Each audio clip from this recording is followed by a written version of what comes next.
Chains rattled in the moonlight as Isabella stumbled through the desert, her wrists raw from iron shackles. Her own family had abandoned her here, declaring her mad for speaking truths they couldn't bear to hear. Death seemed certain until a shadow moved against the darkness. Nayeli, an Apache scout who walked the dangerous line between two warring worlds, watched her with quiet intensity. In another time, they would have been enemies. Tonight, something deeper called to him. He saw not madness in her eyes, but a familiar fire, the same one that had made him an outcast among his own people. Two souls branded as dangerous by those who feared what they couldn't control. Could two broken spirits from different worlds forge something stronger than the chains that bound them? Before we jump back in, tell us where you're tuning in from, and if this story touches you, make sure you're subscribed, because tomorrow I've saved something extra special for you. The shadow lingered, unmoving as the desert itself. Nayeli's fingers traced the worn scout medallion hanging from his neck, a cold reminder of his place between worlds. Not fully Apache anymore, yet never to be accepted by the white men who employed him. The silver disc caught the moonlighter token given by the cavalry captain, who valued his tracking skills, but would never invite him to break bread. His earliest memory was of his grandfather's weathered hands, guiding his small ones to touch the earth. "Listen," the old man had said, "the land speaks to those who know how to hear." That connection remained, even as everything else was taken from him. His people called him Lost One now, a man who walked with enemies. The cavalry called him the Apache Scout, never Nayeli, never acknowledging the man behind the skill. In the stillness of dawn, when the desert exhaled its night chill, Nayeli would perform his private ritual prayer to ancestors who might no longer claim him, followed by a silent report to the spirits of the land. This morning had been no different until the distant sound of chains disrupted the sacred silence. He had followed the sound with the caution of a mountain lion, expecting perhaps escaped prisoners or slaves. Instead, he found his white woman, in a fine but tattered dress, wrists bound with iron shackles that had left bloody trails down her pale skin. Her family's wagon tracks led away from her, back toward the settlement. They had left her to die. Nayeli had watched her for hours. Protocol demanded he report to the cavalry outpost, but something held him back. The woman spoke to herself occasionally, not in the rambling manner of the truly insane, but with the measured cadence of someone practicing arguments. Her words, though in the white man's tongue, carried a conviction he recognized. She spoke as his grandfather once had, with uncomfortable truths. As night fell and the desert cooled, he observed her methodical attempts to find shelter, to preserve her strength. Not the actions of a madwoman. When a rattlesnake approached her makeshift camp, she remained perfectly still until it passed. She understood the desert better than most white settlers he'd encountered. Nayeli touched the scout medallion again, weighing his duty against the stirring of something he'd thought long-dead curiosity, perhaps, or recognition.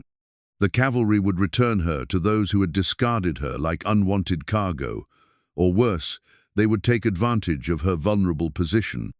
"You're watching me," she suddenly called out in the darkness, her voice steady despite her condition. "I can feel your eyes. If you're going to kill me, I'd prefer you do it quickly." Her directness startled him.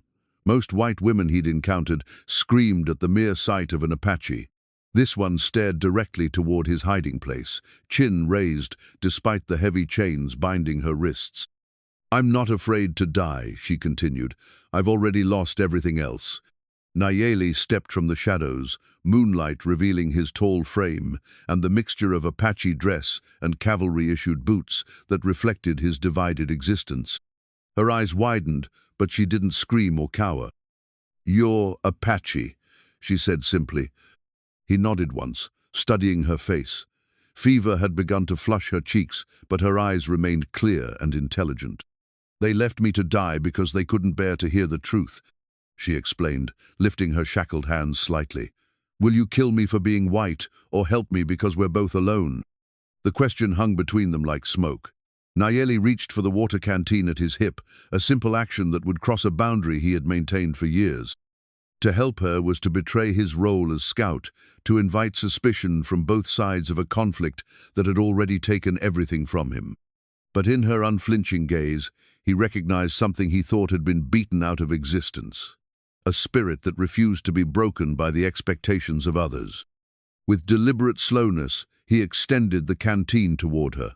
3 days earlier, Isabella Montgomery had sat at her father's expansive dining table, her leather-bound journal hidden in the folds of her dress.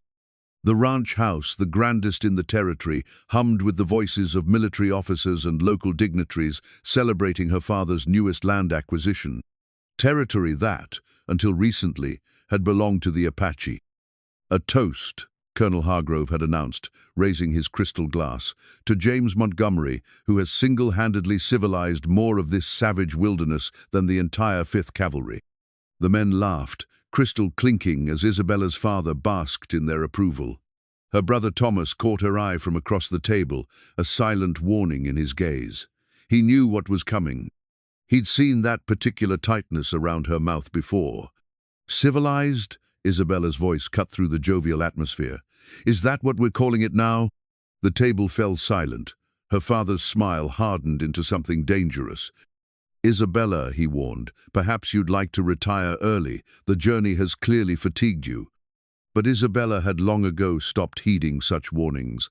Her mother's death 5 years prior had removed the only moderating influence in the household, and her father's subsequent remarriage to a woman 20 years, his junior, had eliminated any pretense of familial tenderness. I rode with Thomas to the Northern Valley last week, she continued, fingers tracing the outline of her hidden journal. I saw what civilizing meant. Women and children slaughtered, ancient dwelling places burned. Colonel Hargrove's face reddened. Miss Montgomery, I assure you, the actions taken were necessary military operations against hostile forces. Hostile? Isabella leaned forward. The village had already surrendered. I documented everything in my journal, dates, locations, names of officers present. Her father's new wife, Cordelia, pressed a handkerchief to her lips. James, she's having another episode. The doctor warned us. I'm not having an episode, Isabella insisted. I'm telling the truth. The same truth I told the territorial governor in my letters. The crystal glass in her father's hand shattered. Blood and whiskey dripped onto imported linen as he rose, towering over the table. Letters? His voice had gone dangerously quiet. You've been writing to the governor? Thomas stood quickly. Father, she's confused. The isolation out here. I'm not confused, Isabella interrupted. I've documented everything, the land seizures, the broken treaties, the massacres disguised as military victories. The colonel's face had turned from red to purple. James, this is sedition, if word gets back to Washington. It won't. Her father's tone was final. He nodded to 2 ranch hands who had been standing by the door. Take my daughter to her room. She's unwell. No, Isabella stood backing away. Thomas, tell them. You saw it too. But Thomas looked away, unable to meet her eyes. The coward's choice, just as he'd made when they'd witnessed the massacre together, and he'd begged her not to speak of it. That night, they came for her journal. When she fought them, they declared it further evidence of her instability. By morning, the family doctor had been summoned to diagnose her with female hysteria and dangerous delusions. By afternoon, the shackles were locked around her wrists. By evening, she was in the back of a wagon, her protests muffled by a cloth tied around her mouth. Her last sight of home was Thomas standing on the porch, his face a mask of regret as her father instructed the men to take her far enough that she won't find her way back. A wild animal is more likely to find her than any rescue party, one of the men had commented. Then we'll all be spared the embarrassment of committing her to an asylum, her father had replied. The desert will cure her delusions one way or another. Now, as the Apache scout extended his water canteen, Isabella realized the irony. Her father had been right about one thing: a wild animal hadn't found her. Something far more dangerous had instead, someone who might actually listen. Isabella's fingers trembled as she reached for the canteen, the chains between her wrists clinking softly. Nayeli watched her struggle to bring the water to her cracked lips, his expression unreadable in the silver moonlight. "Thank you," she whispered after drinking, her voice steadier. "Are you alone?" Nayeli nodded once. He was always alone. "You're a scout," she observed, eyes moving to his medallion. "For the cavalry." Again he nodded. The wind shifted, carrying with it the distant scent of horses and tobacco smoke. Patrol riders, maybe 2 miles east. His muscles tensed. If they found him with her, "They'll be looking for me," Isabella said, as if reading his thoughts. "My father has connections." Nayeli glanced toward the horizon, calculating. The patrol would reach this location by dawn. He should leave now, report nothing. This woman was not his concern. His position as scout already hung by a thread after he'd refused to lead soldiers to a hidden Apache encampment last month. "You should go," Isabella said softly. "I understand. Our people are at war." Her acknowledgement of reality of the danger she represented to him stirred something unexpected. Most whites he encountered viewed him as either a savage to be feared or a tool to be used. This woman saw him as a person making a choice. A sudden fit of coughing doubled her over. When she straightened, blood flecked her lips. The desert was already killing her. Without help, she wouldn't survive another day. Nayeli crouched, examining her shackles in the moonlight. Strange inscriptions were carved into the iron knot military issue, custom-made for her. Something cold settled in his stomach at the realization. "Why do they say you're crazy?" he asked, his English heavily accented but clear. Isabella's eyes widened slightly at his speech. "Because I spoke the truth about what they're doing to your people." Her gaze was steady, fever-bright. "Because I have evidence." Nayeli's hand moved instinctively to his knife. Evidence that could change how the Eastern government viewed the frontier conflicts. Dangerous information indeed, the kind that got people silenced permanently. The wind shifted again. The patrol was changing direction, moving closer. They were actively searching, not just routinely patrolling. Decision time. Leave her to die or risk everything he had, left this precarious position, his very life. Isabella swayed slightly, exhaustion and dehydration taking their toll despite the water he'd given her. "Go," she repeated. "Save yourself." Perhaps it was her willingness to release him from responsibility. Perhaps it was the echo of his grandfather's voice in his memory. Sometimes the land puts 2 paths before you, and your choice reveals who you truly are. Before he could reconsider, Nayeli slipped his knife back into its sheath and bent to lift Isabella into his arms. She weighed almost nothing, her body burning with fever. "What are you doing?" she whispered, her shackled hands awkwardly pressed between them. "There is a place," he said simply, "hidden. They'll kill you if they find you helping me." "They will try," he replied. As he carried her away from the exposed desert floor toward the shadowed canyons beyond, Isabella's head rested against his shoulder. "I don't even know your name," she murmured. "Nayeli." "Isabella Montgomery," she responded, formal even in her weakened state. "Sleep now, Isabella Montgomery," he said. "The journey is long." As she drifted into unconsciousness, Nayeli increased his pace, feet finding secure paths in the darkness that no white man could follow. The decision was made. There would be no returning to his old life now. Behind them, the first light of dawn revealed cavalry riders cresting a distant ridge, the morning sun glinting off rifle barrels as they scanned the horizon for any sign of the missing woman. By then, Nayeli and Isabella had already vanished into the secret heart of Apache territory, leaving no trail to follow. Fever dreams chased Isabella through landscapes of fire and iron. Sometimes she was a child again, sitting at her mother's feet while she read from leather-bound books about distant lands. Other times she was running through burning Apache villages, the screams of women and children following her like vengeful spirits. When consciousness finally returned, it came in fragments, the rough texture of a blanket beneath her, the earthy smell of some herb burning nearby, the cool touch of damp cloth on her forehead, and always the weight of iron at her wrists. She opened her eyes to find herself in a small cave, its entrance partially concealed by hanging brush. A small fire burned in a stone-ringed pit, its smoke disappearing through a narrow fissure in the rock ceiling. Beside the fire knelt Nayeli, crushing leaves with a stone mortar. Isabella tried to sit up, her body protested with waves of dizziness. "Be still," Nayeli said without looking up. "Fever not gone." She sank back, studying him in the firelight. In the desert darkness, she'd registered only his outline at all, lean, watchful. Now she could see the details, the way his long hair was tied back with a strip of leather, the small scars that marked his forearms, the practiced precision of his movements as he worked with the herbs. "How long?" she asked, her voice rasping. 2 days. 2 days. Her father's men would have given up the search by now, reporting her lost to the desert. Perhaps a brief period of mourning would follow more for appearance than sentiment. Her father had effectively killed her the moment he ordered her abandoned. "Why did you help me?" The question had burned in her mind since he'd lifted her from the desert floor. Nayeli paused in his work, considering. "You spoke truth," he finally said. "Dangerous thing." A simple answer, yet she sensed layers of meaning beneath it. He approached with a small wooden cup containing a bitter-smelling liquid. "Drink," he instructed, "will help fever." Isabella hesitated only briefly before accepting.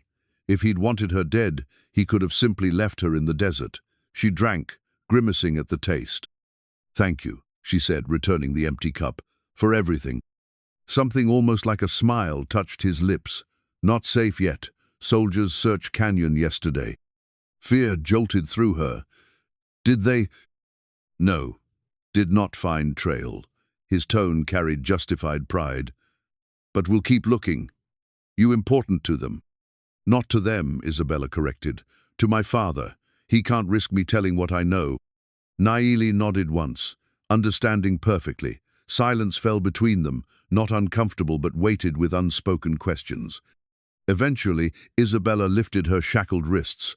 "Do you have something that might remove these?" He frowned, examining the heavy iron bonds. "Tried while you sleep. Lock strange." "My father had them made specially," she explained bitterly. "A blacksmith in Tonaman who owed him favors." "We will find way," Nayeli assured her. "When you stronger, we travel north." "North? To where?" "Place where soldiers not go, mountain people help, maybe." Isabella studied him, this man who had risked everything to save a stranger and enemy by the standards of their peoples. "Why would you do this for me? Take me north." Nayeli was quiet for so long she thought he might not answer. When he finally spoke, his words were careful, measured. "Long time, I walk between worlds. Apache say I betrayed them. White men never trust me." He met her eyes directly. "You speak truth no one want to hear. Like me, you belong nowhere now." The simple kinship in his words brought unexpected tears to Isabella's eyes. She had been alone for so long, even before the chains, even before the desert. "Rest now," he said, turning back to his herbs. "Tomorrow you try to stand." That night, as moonlight filtered through the cave entrance, Isabella watched her unlikely rescuer sleeping across the fire, his back against the stone wall, one hand near his knife, even in slumber. For the first time since her mother's death, she felt something dangerous unfurling in her chest. Hope. Dawn broke with the harsh cry of a circling hawk as Nayeli and Isabella prepared to leave the cave shelter. 3 days of rest and Nayeli's herbal remedies had restored enough of Isabella's strength for travel, though the shackles continued to chafe her wrists raw, despite the strips of soft buckskin he had wrapped beneath the iron. "We follow ridge," Nayeli explained, pointing to a distant line of cliffs. "Stay high, easier to see patrols." Isabella nodded, squinting against the rising sun. The desert spread before them like a vast copper sea, beautiful and merciless. "How far to the northern settlements?" 4 days, maybe 5. He glanced at her shackles. "Slower with those." The iron restraints had become more than physical impediments. Each clink of metal reminded Isabella of her father's final rejection, of all she had lost. Sometimes at night, she'd catch Nayeli watching the chains with a darkness in his eyes that suggested he understood their symbolic weight all too well. They traveled through the morning, Nayeli setting a pace that challenged Isabella without breaking her.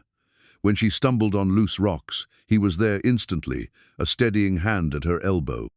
The casual touch, so, at odds with the rigid distance he otherwise maintained, left an impression on her skin long after he'd withdrawn. "Tell me about your people," Isabella said during a brief rest. "The real stories, not what's in books written by men who've never spoken to an Apache." Nayeli's expression softened slightly. "What you want, no. Everything, how you live, what you believe, what makes someone Apache." He studied her for a long moment, as if assessing her sincerity. Then, as they resumed walking, he began to speak. His English, while accented, flowed more freely as he described the seasonal movements of his tribe, the sacred mountains, the coming-of-age rituals for young men and women. Isabella listened, mentally comparing his account with the lurid descriptions in Eastern newspapers that painted all Apache as bloodthirsty savages. The disconnect was stark. "Your turn," Nayeli said, as the sun reached its zenith. "Tell story of how woman learns secret writing." He gestured toward her hands, which even in chains moved with the distinctive grace of someone comfortable with pen and paper. Isabella smiled at his perception. "My mother taught me. She was educated in Boston before she married my father. She believed women's minds were as capable as men's radical notion in these parts." Their conversation carried them through the afternoon until they crested a rise, and Nayeli suddenly raised his hand for silence. Below, in a small valley, stood a solitary Hoganan Apache, dwelling with an elderly man sitting outside. "Who is he?" Isabella whispered.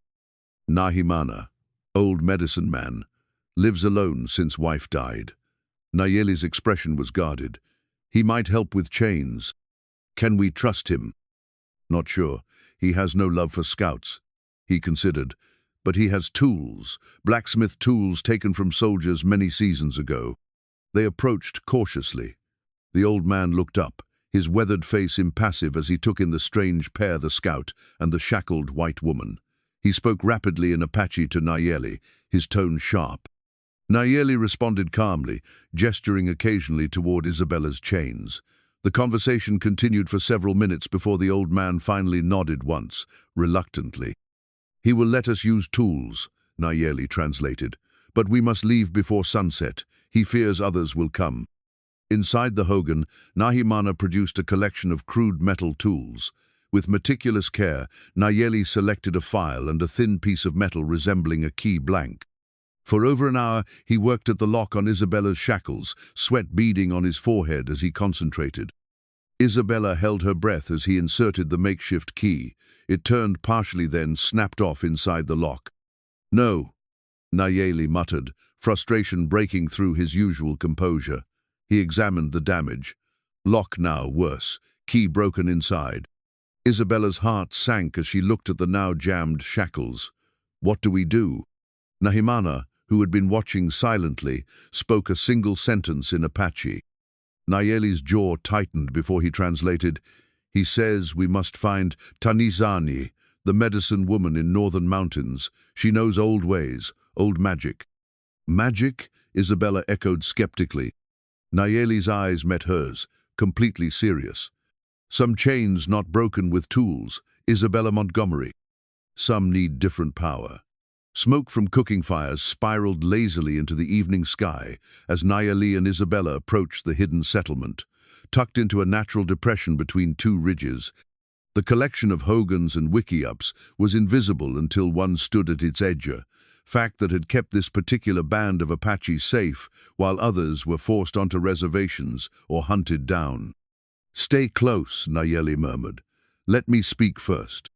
Isabella nodded, suddenly acutely aware of her pale skin and European dress, now tattered and dust-stained. The iron shackles seemed to grow heavier with each step.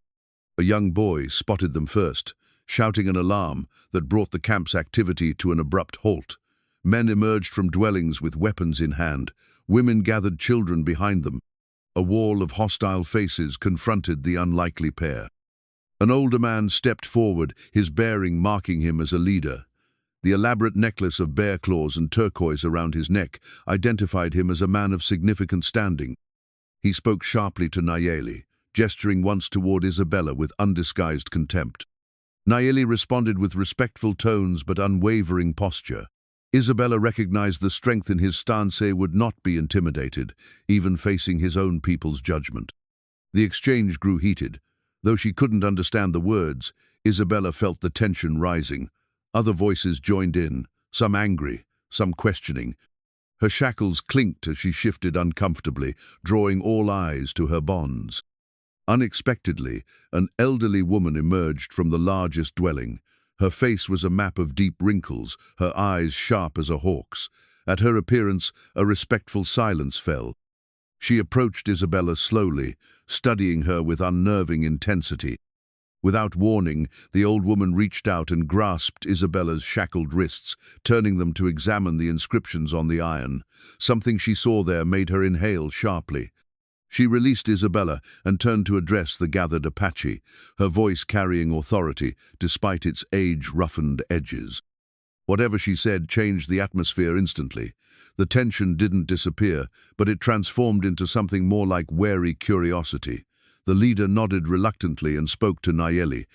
"We may stay 3 nights," Nayeli translated quietly to Isabella. "The elder Sitala has granted us protection." "What did she see in my chains?" Isabella whispered back. "She says," Nayeli hesitated, "she says they carry words of power, bad medicine. She wishes to know more." They were led to a small wickiup at the settlement's edge, close enough to be included, but far enough to mark their outsider status. As the curious stares of the community followed them, Isabella felt the first stirrings of something unexpected: belonging, not acceptance certainly, but acknowledgement of their existence. After months of being silenced and hidden away by her own family, even the Apache's suspicious recognition felt like progress. That evening, as they sat near their assigned dwelling, the elderly woman returned. She carried a small bundle wrapped in soft deer hide, which she placed before them. "Sitala brings gift," Nayeli explained as the old woman unwrapped the package to reveal a single eagle feather attached to a leather cord. Sitala spoke at length, her gnarled hands moving expressively to illustrate her words. Nayeli listened intently, occasionally nodding. "She says eagle watches over those who stand between worlds," he translated. "Feather will remind ancestors to protect us on journey." Isabella noticed his use of us, a subtle shift that acknowledged their fates were now intertwined. Sitala reached out and took Isabella's shackled hands again, speaking directly to her despite the language barrier. The old woman's eyes held compassion, and something else, recognition perhaps. Then she touched Isabella's forehead gently. "What did she say?" Isabella asked when Sitala had gone. Nayeli's expression was thoughtful. "She says you have warrior spirit in woman's body, like," he searched for the English word, "river meeting ocean. 2 waters join, become stronger current." That night, unable to sleep, Isabella sat at the entrance of their wickiup, watching the stars wheel overhead. The settlement had fallen silent, except for the occasional cry of a child or murmur of night guards. "You should rest," Nayeli said, appearing silently beside her. "I've been thinking about what Sitala said, about 2 waters joining." He nodded, looking toward the distant mountains. "Old ones speak in riddles, but see truth clearly. Do you think she can help break these?" Isabella lifted her shackled wrists. "Perhaps, but chains, not only here." He touched his chest, some chains inside. The simple wisdom of his words resonated deeply. Isabella realized that even if the physical shackles were removed tomorrow, she would still be bound by invisible restraint, father's betrayal, society's judgment, her own uncertain future. As if reading her thoughts, Nayeli added softly, "We learned to break all chains together." By their second day in the settlement, the novelty of Isabella's presence had softened from outright hostility to cautious curiosity. The women, initially the most suspicious, became unexpected allies after Isabella demonstrated her willingness to work despite her chains. She joined them grinding corn, her awkward movements with the shackles drawing sympathetic glances rather than scorn. "What is this called?" she asked repeatedly, pointing to tools, plants, foods, building a vocabulary of Apache words that earned grudging approval from the older women. Nayeli watched from a distance as she integrated herself into the daily rhythm of the camp. He had expected rejection, perhaps even violence. Instead, Isabella's determined dignity was slowly dismantling barriers he had thought impenetrable. That evening, Sitala invited them to her dwelling. The interior was warm and fragrant, with herbs hanging from the ceiling. The old woman spread a deerskin on the ground, revealing a complex drawing made with colored earth circles and lines, forming a map of stars. "Star paths," Nayeli explained. "Sacred knowledge." Sitala spoke in low tones, her finger tracing various routes across the star map. Nayeli translated intermittently. She says stars show many paths to same place, different journeys, same destination. He glanced at Isabella. She believes our meeting was written in stars long ago. Isabella studied the intricate patterns. Does she know how to break the chains? When Nayeli translated the question, Sitala's expression grew solemn. She replied at length, occasionally touching the eagle feather that now hung around Isabella's neck. She says iron holds power from your people's magic they're writing, Nayeli said carefully. Tanizani in northern mountains knows how to counter such things. After leaving Sitala's dwelling, they walked to the edge of the settlement where the desert opened before them, silver-blue in the moonlight. A comfortable silence settled between them, broken only by the distant howl of a coyote. "Tell me about the day you lost your family," Isabella said suddenly, "if it's not too painful." Nayeli's jaw tightened, but after a moment he spoke, his voice low. "I was 14 summers. Cavalry came at dawn. Said we violated treaty by hunting on white man's land." His eyes grew distant. "No warning, just gunfire. Mother told me run, hide in rocks." He touched a small scar at his temple. "I saw everything." Isabella moved closer, her shackled hands finding his. "I'm so sorry. After I had choice, fight and die, or learn enemy ways." His fingers intertwined with hers, a point of warmth in the cool night. "Became scout to survive, to understand." "And now?" she asked softly. His eyes met hers. "Now I wonder if surviving enough." The moment stretched between them, fragile and charged. Isabella felt herself leaning slightly toward him, drawn by something beyond conscious thought. A sharp whistle from the perimeter of the camp shattered the moment. A lookout was signaling. Within seconds, the settlement erupted into quiet, efficient activity. The leader approached rapidly, speaking urgently to Nayeli. "Riders coming," Nayeli translated, his expression grim. "White men, 6, maybe 7. Isabella's heart stuttered. "Bounty hunters?" "One wears cavalry uniform. Others dress like miners, cowboys." "My father would hire anyone," she said bitterly. "How did they find us?" The leader spoke again, his tone accusatory. "He thinks we led them here," Nayeli said. "We must leave now. They endanger whole camp." Isabella nodded quickly. "Of course, we can't put these people at risk." They gathered their few belongings as the settlement prepared defenses. Sitala appeared suddenly, pressing a folded deerskin into Nayeli's hands. When he opened it, Isabella saw it contained a star map, similar to the one in the elder's dwelling. "For northern journey," Nayeli explained, "shows safe paths, water places." Sitala spoke again, looking directly at Isabella. She says, Nayeli translated, "When two rivers join, they carve new path through mountains." As they slipped away into the night, Isabella glanced back at the settlement, now dark and silent as it prepared for potential conflict. These people who had every reason to hate her had instead shown kindness and wisdom. "Will they be safe?" she whispered. "Apache know how to disappear," Nayeli assured her. "Settlement empty before riders arrive." They moved through the darkness with urgent purpose, following game trails too narrow for horses. The chains at Isabella's wrists seemed lighter somehow, as if Sitala's blessing had reduced their weight if not their presence. Behind them, the first pale light of dawn revealed distant dust rising from approaching riders. Ahead lay unknown territory and the promise of a woman who might break chains forged by hatred and fear. 3 days of hard travel had brought them to a narrow cañona, natural choke point, where ancient floods had carved a passage through solid rock. Towering walls rose on either side, offering shade from the merciless sun, but also creating a perfect trap. Nayeli paused, studying the ground with a frown. "What is it?" Isabella asked, her voice hushed in the canyon's strange acoustics. "Tracks. Fresh." He pointed to nearly invisible disturbances in the sandy soil. "Boots. Military." Isabella's hand went instinctively to the eagle feather at her throat. Could they have gotten ahead of us somehow? "Possible, if they know these lands," his expression darkened, "or if they have Apache scout." The implication hung between them. Another like Nayeli, caught between worlds, perhaps less principled in his choices. "We should go back, find another route," Isabella suggested. Nayeli shook his head. "No time. Star map shows only this path to water before desert crossing." He gestured to the merciless terrain that stretched beyond the canyon.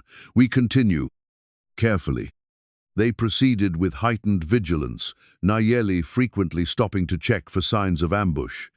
The canyon narrowed further until they were forced to walk single file, the walls so close Isabella could touch both sides with her outstretched arms. The attack came without warning. A loose stone clattered down from above, the only alert before gunfire erupted, echoing deafeningly in the confined space. Nayeli shoved Isabella against the canyon wall, shielding her with his body as bullets kicked up dust around them. "Stay down," he ordered, drawing his knife. A voice called down from the rim, "That's far enough, Nayeli. We just want the woman." Nayeli's eyes narrowed. He recognized that voice, Lieutenant Wilson, a junior officer from the fort. "Let Isabella go," Nayeli shouted back. "She'd done nothing wrong." Harsh laughter echoed. "Nothing wrong? Conspiring with hostiles? Spreading lies about military operations? Her father wants her back. What happens after that isn't our concern." Nayeli glanced at Isabella, whose face had gone pale. They both knew what return to her father would mean. "Come out with your hands up," Wilson continued. "Maybe we'll let you live." The lie was transparent. Nayeli calculated their options limited and grim. The canyon walls were too steep to climb. Going back would lead them into an open killing field, and going forward meant facing whatever force waited ahead. "Forward," he whispered to Isabella. "When I move, run. Don't stop." Before she could protest, Nayeli burst from their shelter, sprinting ahead and drawing fire. Isabella followed, chains clanking as she ran. Bullets whined around them, ricocheting off stone. They rounded a bend to find 3 soldiers blocking the path. Nayeli didn't hesitate. He launched himself at them with controlled fury, knife flashing. 2 fell back, surprised by the direct assault. The third raised his rifle. Isabella, acting on instinct, swung her shackled wrists like a club, the heavy iron connecting with the soldier's temple. He crumpled, his unfired rifle clattering to the ground. "Go," Nayeli shouted, grappling with one of the remaining soldiers. Isabella snatched up the fallen rifle, using it awkwardly to cover their retreat as Nayeli disengaged from the fight. Blood streamed from a gash on his arm, but his movements remained fluid as they raced toward the canyon's exit. Daylight appeared ahead, the canyon opening onto a small hidden valley. They burst into the open, gasping for breath. Behind them, shouts indicated pursuit was reorganizing. "Here," Nayeli pulled Isabella toward a dense thicket of mesquite. "Check, soldier." Only then did Isabella realize they had dragged one of the soldiers with them, the one she had struck. He was unconscious but breathing, blood matting his blonde hair. "Why bring him?" she asked, bewildered. "Information." Nayeli quickly searched the man, removing weapons and ammunition. In an inner pocket, he found folded papers. As he read them, his expression hardened. "What is it?" Isabella asked. Wordlessly, he handed her the document. It was an official military order, marked with the territorial commander's seal. "Wanted, Nayeli, no surname. Apache Scout, 47. Charges, desertion, treason, aiding hostiles.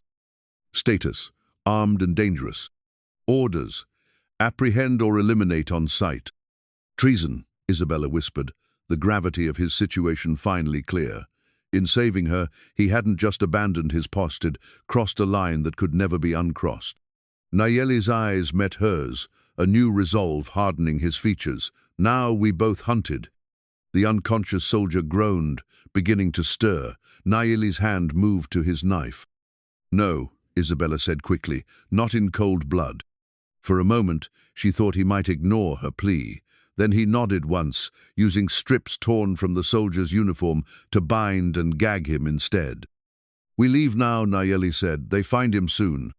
As they prepared to depart, Isabella noticed blood soaking through Nayeli's sleeve more than from a simple cut. "You're wounded," she said, reaching for him. "Later," he replied, already moving toward the valley's edge. "Soldiers coming." Night descended upon their hasty camp in a rocky overhang, several miles from the ambush site. Isabella tore strips from her petticoat to bind Nayeli's wound, a deep furrow where a bullet had grazed his upper arm. He sat stoically as she cleaned the injury with water from their dwindling supply.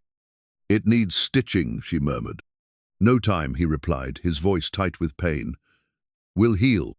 But Isabella saw the signs. His pride wouldn't acknowledge the unnatural flush to his skin, the slight tremor in his hands. Infection was setting in. "Rest," she insisted. "I'll keep watch." To her surprise, he didn't argue, a testament to his deteriorating condition. Soon his breathing deepened into the rhythm of exhausted sleep. Isabella sat beside him, the stolen rifle across her lap, and contemplated their situation with growing despair. The military orders had changed everything. Before, she had been the fugitive, Nayeli her rescuer. Now he was marked for death because of her. The knowledge sat like lead in her stomach. She looked down at her shackles, the cruel iron that had come to symbolize so much more than physical restraint. These chains had now ensnared Nayeli as surely as if he wore them himself. A decision crystallized in her mind, terrible but necessary. She had to leave. As long as they traveled together, Nayeli would never stop protecting her, never put his own safety first. But without her, he might have a chance to disappear into Apache territory, to find sanctuary among his people. Moving silently, Isabella gathered minimal supplies, enough water for a day, a small parcel of dried meat. From her tattered dress pocket, she withdrew the small journal she had managed to keep hidden through their ordeal. With trembling fingers, she tore out a page and wrote by moonlight. "Nayeli, you saved me when I was abandoned. You showed me kindness when I deserved only suspicion. For this, I cannot repay you by leading you to your death. The military wants me, not you. If we separate, you may yet find safety. I will create a false trail eastward. Find your people. Live." With gratitude beyond words. "Isabella." She paused, pen hovering over the paper, so many unwritten feelings crowding her heart. But time was short. She folded the note and placed it beside his sleeping form, along with the eagle feather Sitala had given her. With one last look at the man who had risked everything for her, Isabella slipped away into the darkness. Dawn found her miles away, struggling across a rocky plateau. The shackles made travel difficult, but determination drove her forward. If she could reach the trading post she knew lay to the east, perhaps she could surrender herself to authorities there, making it clear that Nayeli had been her captive, not her rescuer. A lie that might save his life. The sun climbed higher, its heat intensifying until the very air seemed to shimmer. Isabella's pace slowed as thirst clawed at her throat. She rationed her water carefully, knowing dehydration in this landscape meant certain death. By midday, she heard the rhythmic thud of hooves on hard-packed earth. Riders approaching from the north. She ducked behind a boulder, watching as 5 men came into view. Not military, their mismatched clothing and rough appearance marked them as civilians. Bounty hunters. Isabella's heart sank. These men would be motivated by money, not military protocol. They would be less concerned with taking her alive. The leader, a weather-beaten man with a distinctive scar across his cheek, raised his hand to halt the group. He dismounted, examining the ground with the careful attention of an experienced tracker. "Tracks head east," he called to the others. "Single traveler, small boot prints." He remounted with a grim smile. "It's her, the Montgomery woman." Isabella pressed herself against the boulder, pulse racing. She had hoped for military personnel who might at least return her to her father alive. These men seemed unlikely to show such restraint. "Remember," the scarred man said as they prepared to continue, "Montgomery wants her alive if possible, but he'll pay half price for proof she's dead. Either way, we get paid." The brutal calculus of her value made Isabella shudder. As the riders moved on, following her trail, she remained hidden, mind racing through dwindling options. Night was approaching when they finally caught up to her. Exhaustion had slowed her progress, and the distinctive marks left by her chains made her path easy to follow. The riders surrounded her in a small wash where she had stopped to rest. "Isabella Montgomery," the leader called, staying mounted. "Your father's paying good money to bring you home." Isabella stood tall despite her fear. "My father abandoned me to die in the desert. I doubt his intentions are familial." The scarred man shrugged. Not our concern, ma'am. You're coming with us conscious or not, your choice. As they closed in, Isabella realized with bitter clarity the magnitude of her miscalculation. In trying to save Nayeli, she had lost any chance of saving herself. Fever consumed Nayeli like wildfire through dry grass. The infection from his wound had progressed rapidly, turning the world into a shimmering haze of pain and disjointed visions. Still, he pushed forward, following Isabella's trail with the last reserves of his strength. Her note to folded paper that had felt like a physical blow when he'd read it at dawn was tucked against his chest. The eagle feather she'd left behind hung around his neck now, a talisman against the darkness that threatened to overwhelm him. By midday, he could go no further, his legs buckled beneath him, sending him crashing to the hard earth. The medicine pouch given to him by the tribe's healer, his last resource, trembled in his hands as he tried to open it. The sacred herbs inside might reduce his fever enough to continue, or they might ease his passage to the ancestor lands. Either outcome seemed acceptable if it meant escaping the fire consuming him from within. As consciousness began to slip away, a shadow fell across his face. Nayeli struggled to focus, his hand instinctively reaching for his knife. "Easy," a man's voice said. "I'm not here to harm you." Through fever-blurred vision, Nayeli made out a figure kneeling beside him, a white man, well-dressed despite trail dust, with features that stirred recognition. "You're the scout traveling with my sister," the man said. "Where is Isabella?" The resemblance clicked into place. "Thomas," Nayeli rasped. "Her brother." Thomas Montgomery nodded, his expression grim. "I've been tracking you both for days. Where is she?" "Gone." With trembling hands, Nayeli withdrew Isabella's note. "To protect me." Thomas read the note quickly, his face paling. Damn her stubborn nobility. He looked back at Nayeli with new urgency. "You're burning with fever. Let me help." Before Nayeli could protest, Thomas was examining his wound, face grim. "This needs proper treatment." He reached into his saddlebag and withdrew a small medical kit. "My mother insisted I learn basic field medicine. Never thought I'd use it to save an Apache." "Why help?" Nayeli managed, as Thomas cleaned the wound with whiskey that sent fresh fire through his veins. Thomas worked in silence for a moment before answering, "Because I was a coward when Isabella needed me. Because I watched them chain her and said nothing." His hands were gentle despite the painful procedure. "I've been following you since you left the settlement. Saw the bounty hunters pass through 3 days ago." "Bounty hunters?" "My father hired them." Thomas's mouth tightened. 5 men. Bad reputation. They're not instructed to be gentle. Fear for Isabella cut through Nayeli's fever. He tried to rise, only to be firmly pushed back down. "You'll die before you find her in this condition," Thomas said bluntly. "Let the medicine work." As Thomas applied a poultice to the wound, Nayeli studied Isabella's brother. The family resemblance was clear, the same determined set of the jaw, the same intelligent eyes. But where Isabella burned with fierce conviction, Thomas seemed hollowed out by regret. "Why did you not help her?" Nayeli asked. "Before dessert?" Thomas's hands stilled.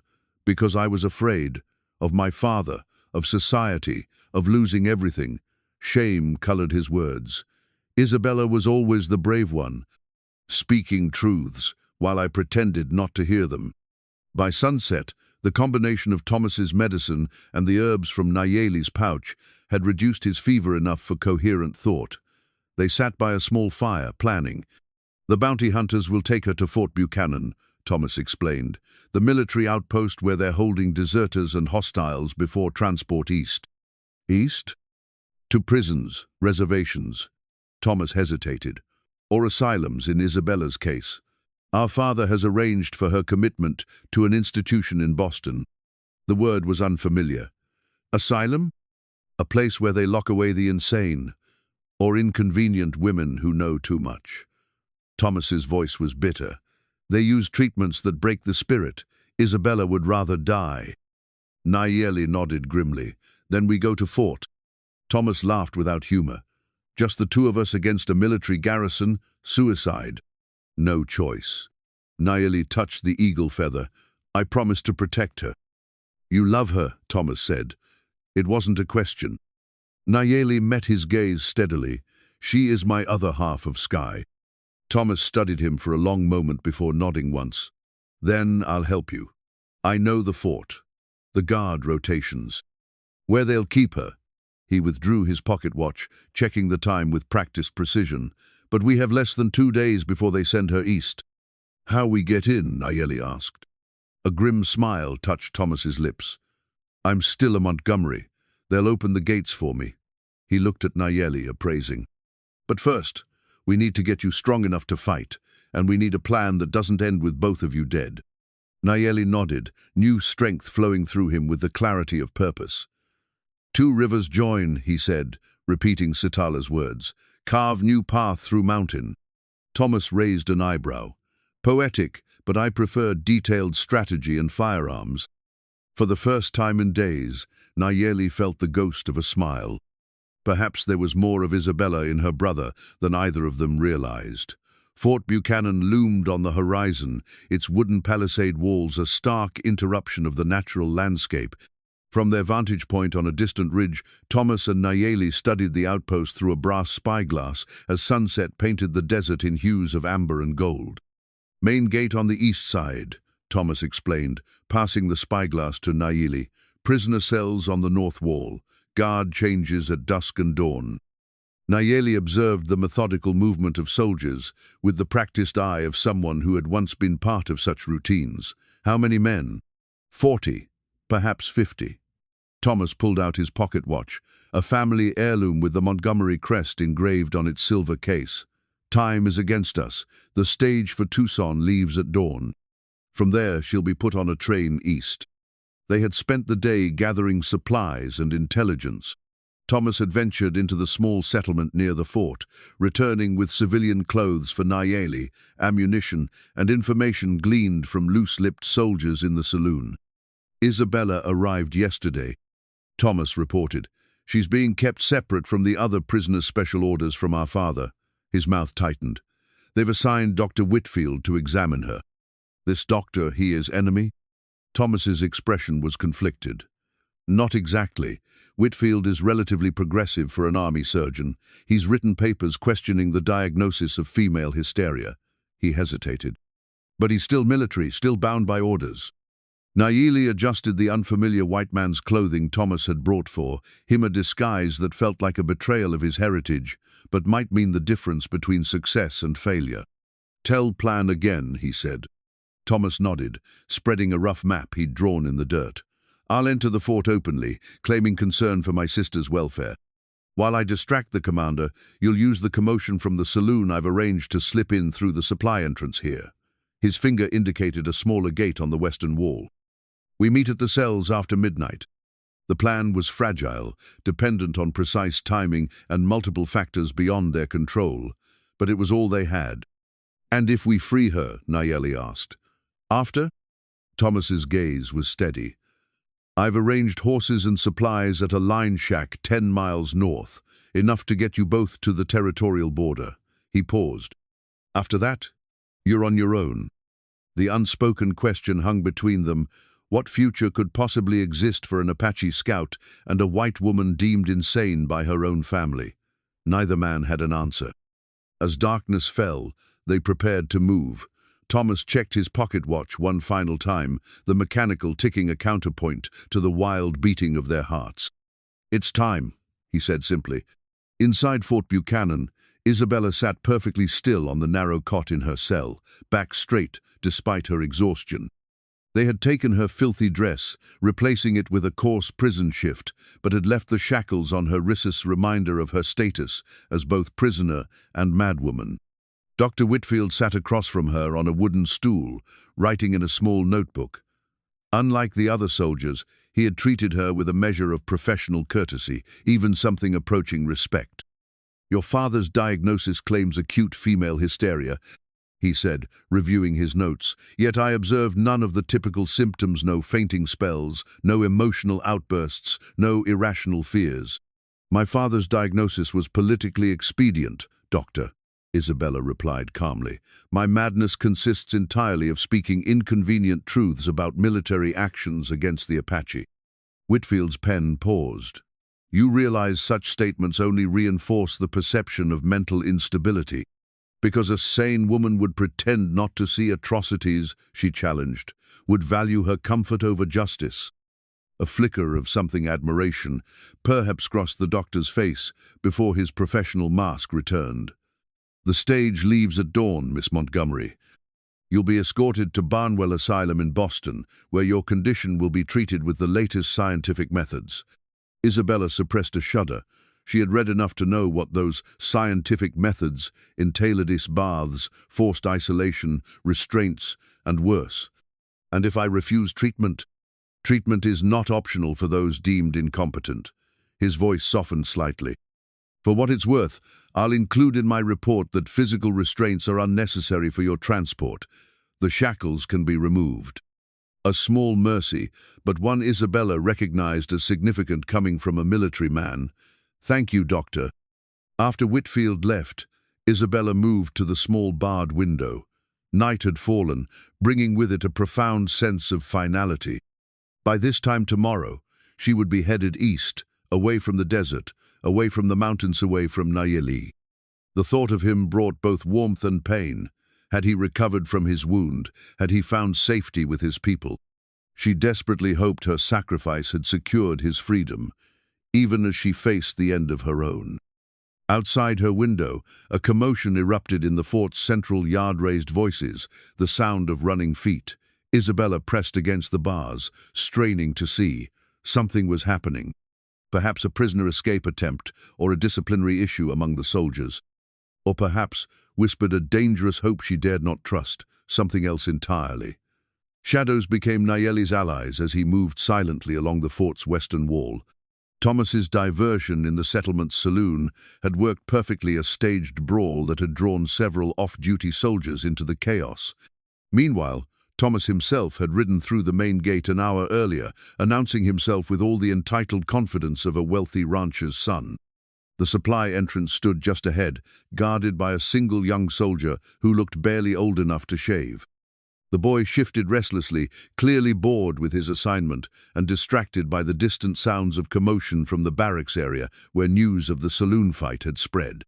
Nayeli touched the eagle feather at his throat, whispering a silent prayer to ancestors he'd long neglected. Then, moving with deliberate purpose, he stepped from the shadows into the soldier's view. The young guard startled, rifle coming up. "Halt! Who goes there?" "Supply wagon driver," Nayeli replied, keeping his head down, voice gruff. "Left my papers. Need to check inventory." The guard hesitated, clearly uncertain of protocol. "You should have papers." "Papers in Commander's office," Nayeli said with calculated irritation. "You want to wake Commander now. Tell him you making trouble for supply count." It was a calculated risk, playing on the boy's fear of authority. For a breathless moment, Nayeli thought he'd miscalculated. Then the guard reluctantly stepped aside. "Be quick about it," he muttered. "And next time, bring your damn papers." Nayeli nodded submissively and slipped through the gate, forcing himself to walk unhurriedly toward the supply shed. Once out of the guard's sight, he changed direction, using the shadows between buildings to work his way toward the northern wall and the prisoner cells. The layout matched Thomas's description perfectly. Nayeli paused behind a water barrel, watching the patrol patterns of the night guards. Two men walked the perimeter, passing each other at opposite ends of the compound every 15 minutes. A third stood outside what must be the main cell block entrance. From across the yard, Nayeli caught a flash of movement, Thomas, right on schedule, emerging from the commander's office. As arranged, Thomas walked directly toward the guards, an empty bottle conspicuously in hand, his gait suggesting intoxication. "I demand to see my sister," Thomas's voice carried clearly, slurred just enough to be convincing. "Family right, Montgomery name still means something in this territory." The distraction worked. The cell block guard stepped forward to intercept Thomas, attention fully captured by the belligerent visitor. Nayeli seized the moment, darting from shadow to shadow until he reached the rear of the cell block. A narrow window, barred but unguarded, was his target. Peering inside, his heart leapt. Isabella sat on a cot, head bowed but unmistakable even in the dim light. "Isabella," he whispered urgently. Her head snapped up, eyes widening in disbelief as she rushed to the window. "Nayeli, how?" "No time," he interrupted. "Which cell? How many guards inside?" "Third door on the right from the main entrance," she replied quickly. "No guards inside, just the one at the front." "Nayeli, you shouldn't be here, it's too dangerous." He ignored her protest. "Stand back from door, be ready." Moving to the cell block entrance, Nayeli observed Thomas's performance reaching its crescendo. The young Montgomery heir was now demanding to see the commander again, insisting his sister's detention was a territorial offense, requiring immediate redress. "Sir, the commander's already spoken with you," the exasperated guard was saying. "You need to leave the fort now, or I'll have you escorted out." "Do you know who I am?" Thomas drew himself up indignantly. "I'll have your commission for this." As the confrontation escalated, Nayeli noticed the guard's keys hanging from his belt. With the man's attention fully on Thomas, Nayeli slipped silently through the door into the shadowed corridor beyond. The cell block was eerily quiet, most prisoners apparently asleep. Oil lamps at each end cast just enough light to navigate the narrow passageway. Third door on the right there. Nayeli moved toward it, knife ready to pick the lock if necessary. "Isabella," he called softly through the small barred opening in the door. She appeared immediately, face illuminated by the dim lamplight. "You're really here," she whispered, reaching through the bars to touch his face. "I thought I'd never see you again." The contact sent electricity through him, momentarily distracting from their desperate situation. "Promise to protect you," he said simply. "The keys," she urged. "They're with the guard." Nayeli nodded. "Thomas distracting him now. Need to get keys without alarm." "Thomas is here too?" Isabella's expression registered shock, then something like hope. He finally found his courage. "He never lost it," Nayeli corrected gently. "Just buried deep." A plan formed in Nayeli's mind. "Stand back," he instructed. "Make noise, call guard, say sick." Isabella understood immediately. "Be careful," she whispered before backing away from the door. A moment later, her voice rang out, tinged with convincing panic. "Guard, help, I need the doctor." Nayeli pressed himself against the wall beside the entrance, waiting in perfect stillness as heavy footsteps approached from outside. The door swung open, and the irritated guard entered, keys jingling at his belt. "What's all this racket about?" he demanded, moving toward Isabella's cell. From the shadows, Nayeli struck swift and silent. The guard collapsed without a sound, Nayeli's strike precise and merciful, rendering the man unconscious rather than dead. With practiced efficiency, he claimed the ring of keys and moved to Isabella's cell. "Which key?" he whispered urgently. "The brass one with the notched edge," she replied, eyes darting to the door. "Hurry." The lock yielded with a satisfying click. As the cell door swung open, Isabella stepped into the corridor, her prison shift a pale ghost in the dim light. For a moment, they simply stared at each other, the reality of their reunion suspended between heartbeats. "You came for me," she whispered, wonder in her voice. "Always," Nayeli answered simply. The tenderness of the moment shattered as bootsteps approached from outside. Thomas appeared at the cell block entrance, breathing hard. "Commander's been alerted," he warned. "We need to move now." Nayeli nodded sharply. "Which way?" "Back exit leads to stables," Thomas replied, already moving. "But first," he paused at the door of the guard's office, darting inside. Moments later, he emerged with a leather folder. "Commander's dispatch case has maps inside showing all Apache settlements in territory." Isabella's eyes widened. "If they have this—" "Exactly," Thomas grimly confirmed. "Entire villages at risk." A sudden commotion erupted from the yard, shouts of alarm, the pound of running feet. Their window of escape was rapidly closing. "We take or destroy?" Nayeli asked, eyeing the folder. Thomas hesitated. "Destroying it only delays them. They have other copies in Tucson." "Then we take it," Isabella decided. "Warn the settlements." They moved swiftly through the back corridor, emerging into the cool night air near the stables. Ahead, the wooden fence of the fort loomed dark against the star-filled sky. Two saddled horses waited in the shadows, Thomas's foresight.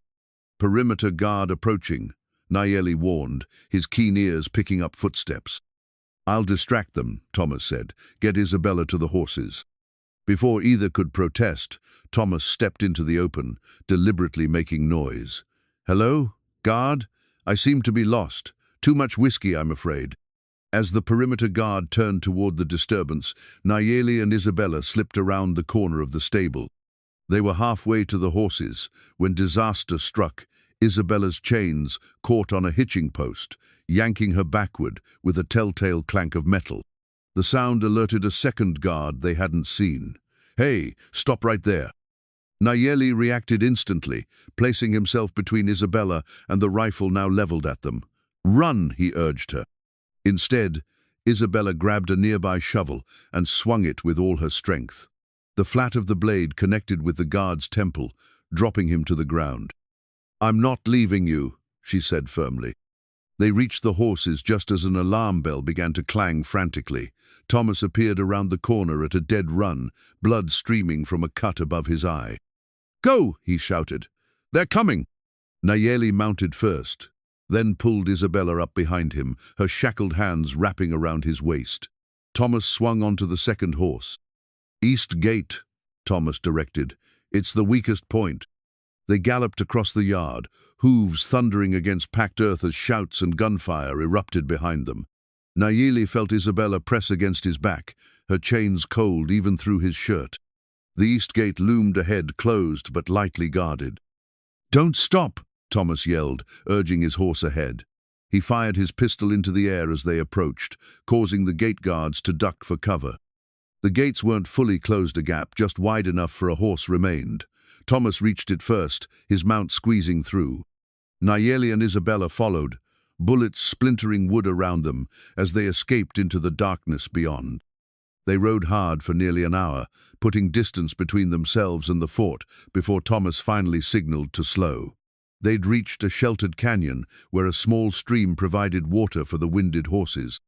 "They'll organize a search party by dawn," Thomas said, checking his pocket watch by moonlight. "We need to be far from here by then." Isabella, exhausted but alert, examined the dispatch case they'd taken. "We need to look at these maps." Nayeli nodded in agreement, spreading the contents on a flat rock. Military maps detailed every known Apache settlement in the territory, with chilling annotations. "Suitable for artillery placement. Approach from south recommended. Estimated 30-40 hostiles." "It's a systematic extermination plan," Isabella whispered, horror in her voice. Thomas's face hardened. "This goes beyond my father. This is territorial command." Nayeli studied the maps with growing dread. These weren't just tactical documents, they were a death sentence for his people. Every location he knew was marked, including sacred sites and hidden water sources. A terrible choice confronted them: continue north to safety, or risk everything to warn the settlements marked for destruction. "We must warn them," Nayeli said finally, decision made. Isabella nodded, her hand finding his. Together. Thomas looked between them, understanding dawning in his eyes. "I'll create a false trail east," he offered. "Buy you time." The weight of the moment settled between them three unlikely allies against a system determined to destroy two of them and corrupt the third. Dawn's first light filtered through the narrow canyon, painting the sandstone walls in hues of amber and rose. They had made camp in a hidden recess, out of sight from any pursuing cavalry patrols. The horses rested in the shade of a stunted juniper, while Thomas rummaged through his saddlebags. "I brought these from the blacksmith in town," he said, producing a set of metal tools. "Thought they might be useful." Isabella stared at the implements, hardly daring to hope. "You think you can remove them?" "I can try." Thomas knelt before her, examining the shackles with focused attention. "The lock is unusual, but not impossible." Nayeli watched from nearby, tending a small, nearly smokeless fire. His face betrayed no emotion, but his eyes never left Isabella's chains, the physical manifestation of all she had endured. Thomas worked methodically, inserting various tools into the complex lock mechanism. Sweat beaded on his forehead despite the morning chill. "Father had these specially made," he murmured, more to himself than to his companions. "Always thorough in his cruelty." Minutes stretched into an hour. Isabella sat perfectly still, afraid the slightest movement might disrupt her brother's delicate work. Finally, there came a faint click, followed by a second. "Got it," Thomas whispered. The iron cuffs parted, revealing angry red welts where metal had chafed against flesh for weeks.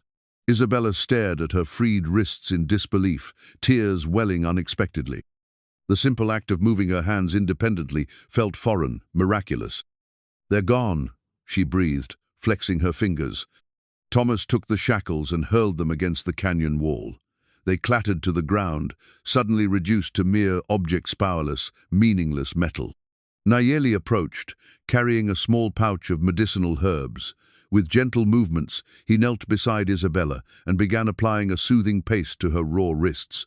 His touch was feather-light, reverent. "Thank you," Isabella said, looking between the two men. "Both of you." Thomas nodded awkwardly, unused to genuine gratitude. "I should have done more, sooner. I'm sorry, Isabella." "You're here now," she replied simply. "That matters." The three of them sat in companionable silence as the sun climbed higher, each contemplating the uncertain path ahead. The military maps lay spread on a flat rock, their markings a grim reminder of the decisions that awaited them. "I'll leave at midday," Thomas finally said.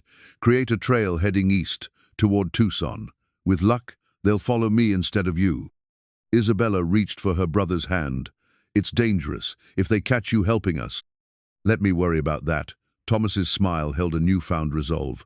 "I've spent too long avoiding difficult choices. Besides, I'm still a Montgomery. Father may be powerful, but so are family connections in Santa Fe. I'll be fine." Nayeli studied Thomas with new respect. "Brave man," he acknowledged. "Good brother." "A better one than I've been," Thomas replied. He hesitated, then withdrew something from his vest pocket. "I brought this as well. Thought you might want it." He handed Isabella a small leather-bound journal, not her confiscated one, but a new one, its pages blank and waiting. "For your truths," Thomas explained. "Whatever happens, they deserve to be recorded." Isabella traced the cover with newly liberated fingers, emotion tightening her throat. "Thank you." As midday approached, Thomas prepared to depart. He'd removed his fancy vest and Montgomery pocket watch, anything that might identify him too quickly if he was spotted from a distance. "Head north through the high country," he instructed, checking his horse's saddle straps. "The line shack has enough supplies to last a week. After that." He shrugged, leaving the uncertain future unspoken. Isabella embraced her brother tightly. "Be careful." "You too, little sister." Thomas's voice roughened with emotion. "Find somewhere safe. Build a life worth living." He turned to Nayeli, extending his hand in the white man's gesture of respect. After a moment's hesitation, Nayeli clasped it firmly. "Protect her," Thomas said simply. "With my life," Nayeli promised.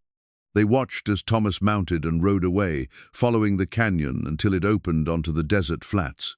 He didn't look back, a small mercy that spared them all the pain of a final farewell. When he had disappeared from sight, Isabella stood straighter, rubbing her unshackled wrists with wonder. "What now?" she asked. Nayeli gazed northward, toward the distant mountains and the Apache settlements they needed to warn. "Now we run," he said, "and we fight." Isabella nodded, a new lightness in her movements, despite the gravity of their situation. The chains were gone, both the physical ones and, increasingly, the invisible ones that had bound her to a life of silent compliance. For the first time since they'd met in the desert, she reached for Nayeli's hand freely, without the clinking reminder of her captivity. Their fingers intertwined, a simple gesture now infused with profound meaning. 6 grueling days of travel brought them to the foothills of the northern mountains. They had moved carefully, using every trick Nayeli knew to conceal their trail, traveling by night when possible, and keeping to rocky ground that wouldn't hold tracks. Along the way, they had managed to warn 3 small Apache encampments about the military's plans, enabling the families to relocate to safer territories. Now they approached their final destination, a settlement Nayeli had heard of but never visited. The Northern Mescalero band was known for their independence and reluctance to engage with either the military or other Apache groups. More importantly, Rumors suggested they occasionally sheltered outcasts from various tribes and backgrounds. "Will they welcome us?" Isabella asked as they paused on a ridge overlooking the hidden valley where thin wisps of smoke revealed the camp's location. "Not sure," Nayeli admitted. "This band follows old ways, different beliefs." "Different how?" "They recognize," he searched for the English words, "different spirits in people, those who walk between male and female worlds. They call them two spirits, sacred to them." Isabella considered this. "And you think they might accept Ustwo people walking between different worlds?" "Hope," he said simply. They approached openly, hands visible, Nayeli calling out traditional Apache greetings. Armed warriors materialized from the trees, surrounding them with cautious but not overtly hostile postures. An older man stepped forward, his weathered face inscrutable as he assessed the strange pair. "Who comes to our mountains?" he asked in Apache. Nayeli responded respectfully in the same language, explaining their journey in the formal, storytelling cadence appropriate for such meetings. Isabella couldn't understand the words, but she recognized when Nayeli mentioned her name, gesturing to her with a gentle reverence that made her heart swell. The elder's gaze shifted to Isabella, studying her with penetrating intensity. "The white woman speaks?" he asked in heavily accented English. "I do," Isabella replied, meeting his eyes directly. "I come seeking sanctuary and to bring warning of military movements against your people." This declaration caused a ripple of reaction among the gathered warriors. The elder raised his hand for silence. "Show us," he commanded. Isabella withdrew the military maps from her saddlebag, handling them with care as she presented them to the elder. He examined them briefly, before passing them to a younger man beside him. "Council will see these," the elder decided. He looked between Nayeli and Isabella, his expression softening almost imperceptibly. "You will come. Council decides." They were escorted into the settlementa collection of traditional wickiups arranged in a protective circle, with larger communal structures at the center. The community paused in their activities to observe the newcomers, their reactions ranging from suspicion to curiosity. In the largest structure, a council of elders, both men and women, awaited them. The military maps were already spread before them, being intently studied. For nearly an hour, Nayeli and Isabella answered questions, explaining how they had obtained the maps and what they had learned about the military's intentions. Finally, the eldest woman of the council spoke. Her white hair was arranged in traditional braids, and around her neck hung an elaborate beaded necklace featuring two intertwined spirals. "You have brought valuable warning," she acknowledged. "Many lives may be saved." She turned to Nayeli. "You a scout for the white soldiers?" "Yes," he admitted without excuse or defense. "Yet now you betray them for our people and for her." The old woman's gaze shifted to Isabella. "For truth," Nayeli corrected gently. "She taught me truth matters more than safety." The old woman smiled slightly. "And you," she addressed Isabella directly, "a daughter of those who take our land. Why risk everything for people not your own?" Isabella straightened. "Because justice doesn't recognize boundaries of skin or language. Because I couldn't remain silent while innocent people were harmed." A murmur ran through the council. The old woman exchanged glances with the male elder who had first greeted them. Some unspoken communication passed between them. "I see two spirits joined," the old woman finally declared. "Two rivers becoming one stronger current." She fingered her necklace meaningfully. "Our people have ancient stories of such unions, powerful medicine." She rose, her decision apparently made. "You may stay until next full moon. Prove yourselves useful, respectful, then council will decide permanent place." Relief washed over Isabella, so profound she nearly swayed on her feet. Nayeli's steady hand at her elbow anchored her.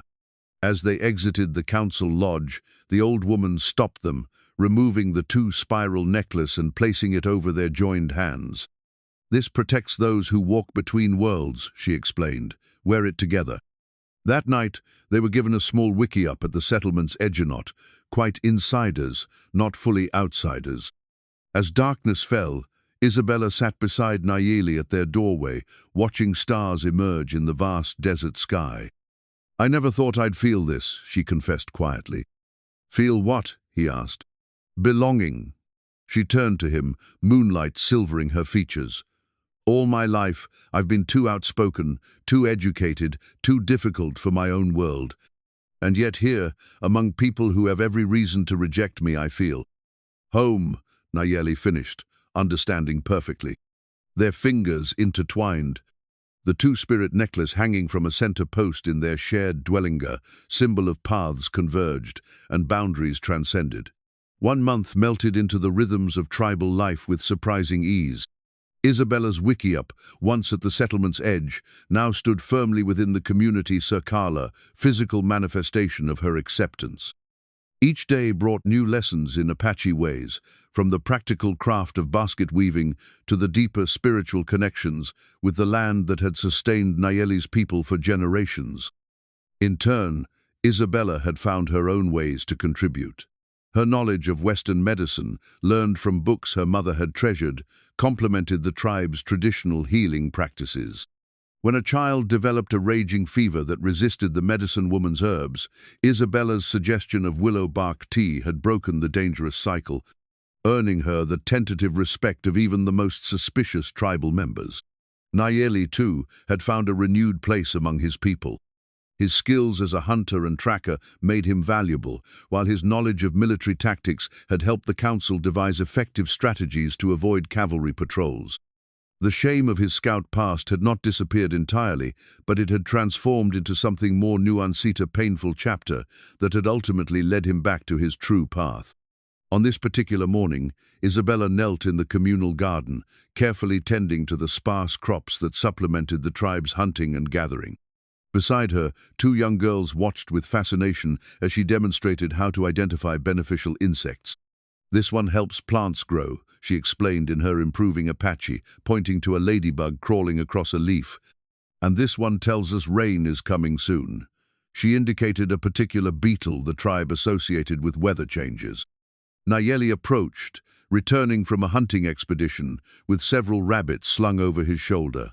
Pride warmed his eyes as he observed Isabella's easy interaction with the children. "Council meets," he informed her quietly. "Ask for us." Isabella nodded, brushing soil from her hands that had grown stronger and more calloused over the past weeks.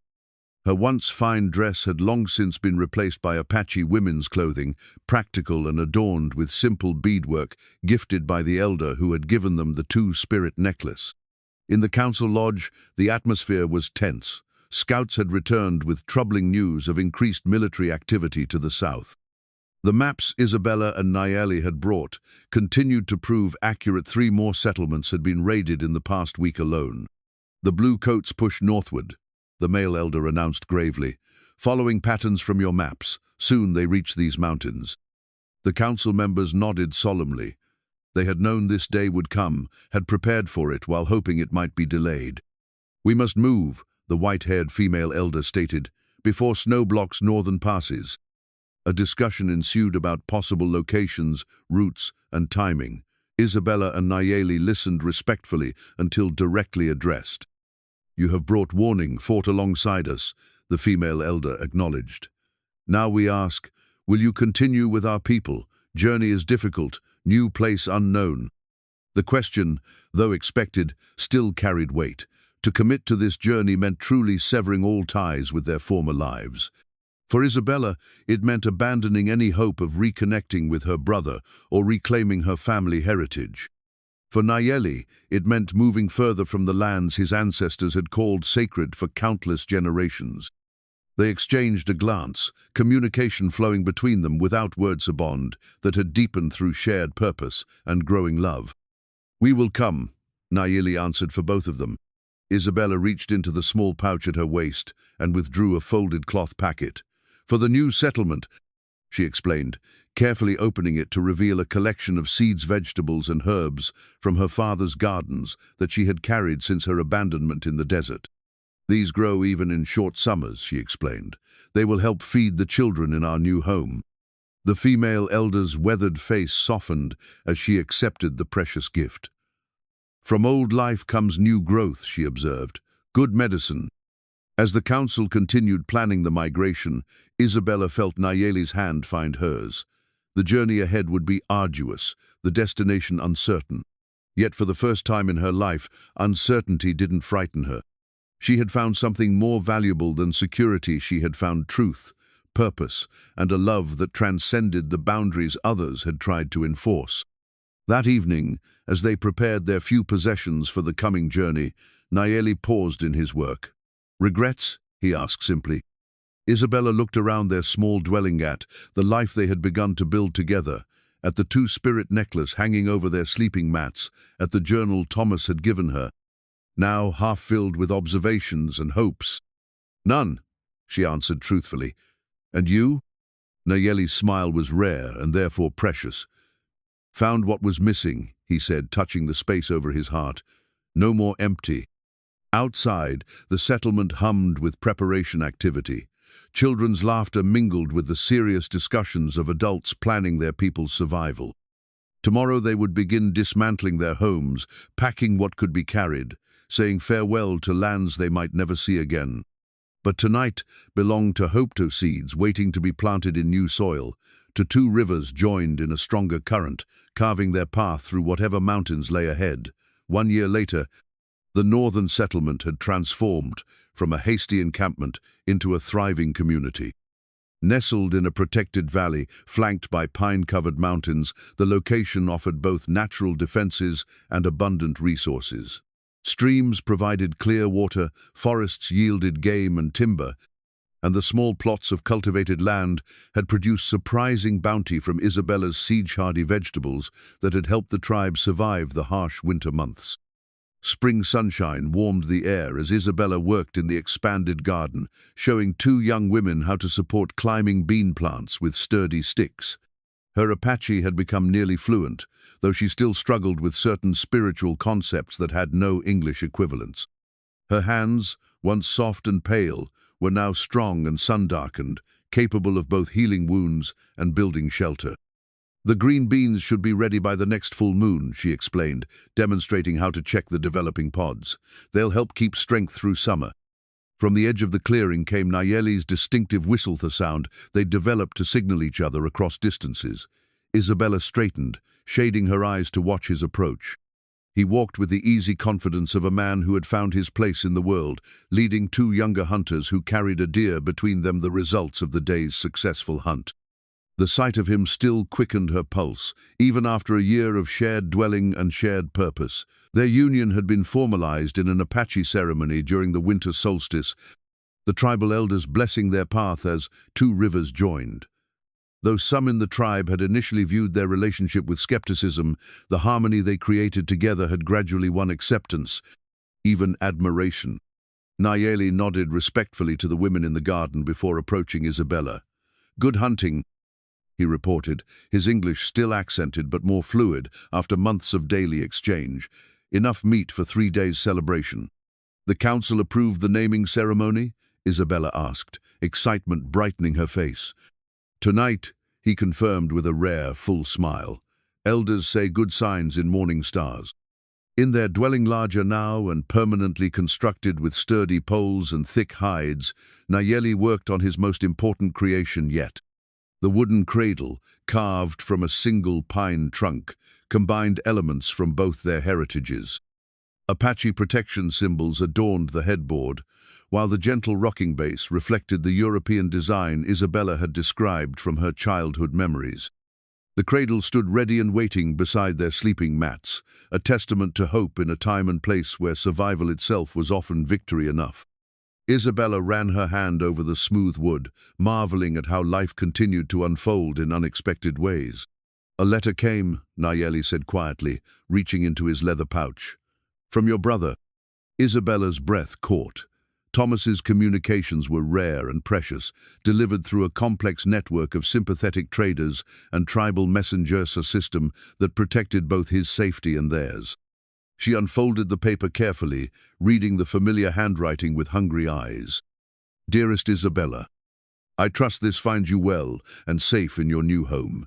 Father passed last month. His heart gave out during a business meeting.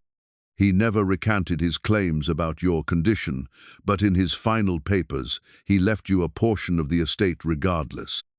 I've converted it to gold coins, which the bearer of this letter carries for you. Use it for the child, for your future. The military has reduced patrols in your region, focusing instead on the southern territories where mining interests have taken precedence. You may have some years of peace before settlers push northward again. I think of you often and pray for your happiness. Perhaps someday it will be safe enough for a visit, though I understand if that day never comes. With enduring love, Thomas. Isabella folded the letter carefully, emotions washing through her in complex waves. He says we're safer now, she summarized for Nayeli, and he sent gold for the baby's future. Nayeli nodded thoughtfully. Good brother, he acknowledged. Honors family in true way.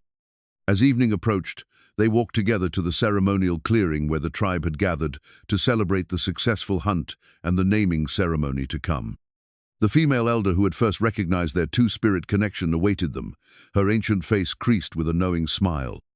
The child stirs beneath your heart, she observed, placing a gnarled hand on Isabella's swelling belly. Strong spirit already, will carry both worlds within.